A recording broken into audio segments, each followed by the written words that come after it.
জাতিসংঘ মহাসচিব অ্যান্তোনিও গুতেরেসকে চিঠি লিখে যুক্তরাষ্ট্রের বিরুদ্ধে যুদ্ধাপরাধের অভিযোগ তুলেছেন জাতিসংঘে ইরানের স্থায়ী প্রতিনিধি আমির সাইদ ইরাভানি।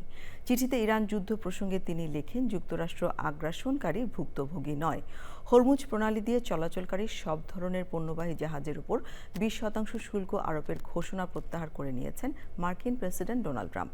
শুল্কের পরিবর্তে মধ্যপ্রাচ্যের মিত্র দেশগুলোর সাথে বড় পরিসরে বাণিজ্যিক ও বিনিয়োগ চুক্তির সিদ্ধান্ত নিয়েছেন তিনি। শুল্ক আদায়ের সিদ্ধান্ত থেকে সরে এলেও হরমুজ প্রণালী দিয়ে চলাচলকারী জাহাজের উপর কঠোর মার্কিন নৌ অবরোধ পুনর্বহাল রেখেছেন ট্রাম্প।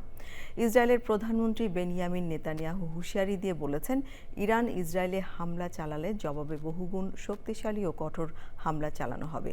যুদ্ধকালীন অভিযানে প্রথমবারের মতো চালকবিহীন নৌযান সি ড্রোন ব্যবহার করে ইরানের বন্দর আব্বাস নৌ ঘাঁটিতে আক্রমণ চালিয়েছে মার্কিন সেন্ট্রাল কমান্ড।